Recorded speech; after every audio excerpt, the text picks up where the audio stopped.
后来继续来看屏东的恒春，有一个8个月大的查甫婴，互姨母甲苦毒，大力甲摔涂骹。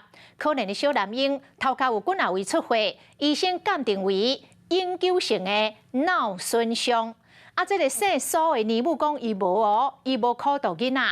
警方来调托育中心的监视器，已经全部互抬掉，变做空白。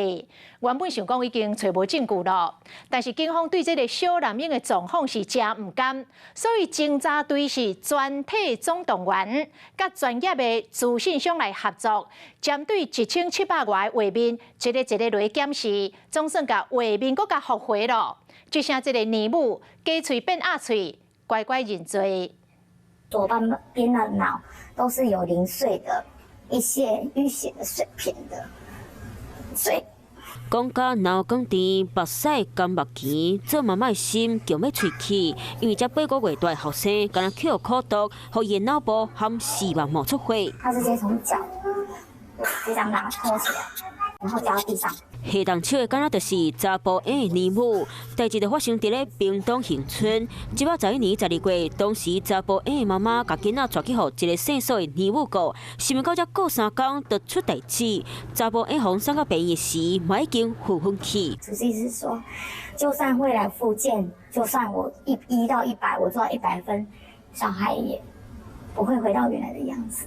医生判定查甫婴的脑部永久性损害，这叫父母拢无法度接受。随后，姨母佮对伊所做的代志拢无接真，敢若讲是无细腻的。情绪比较激动，然后他就是瞪的时候，他的头有去碰撞到这前。姨母就正讲是洗身躯时，查甫婴的头壳去弄到水槽啊。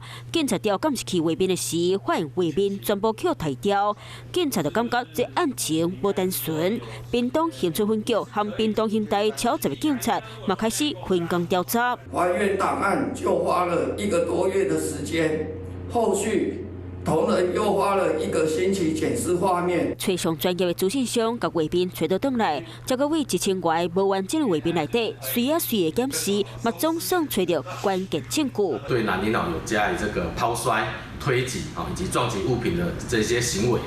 证据看现，互姓苏的姨母总算担头认罪。屏东地检署侦查了后，以当伤害罪起诉。屏东县府消费局嘛停止因姨母的带囡仔机构，嘛同时撤销姨母的执照。华视新闻看起来，赶快订阅我们的华视新闻 YouTube 频道，欢迎按赞、订阅、开启小铃铛，最新最及时的资讯要提供给你。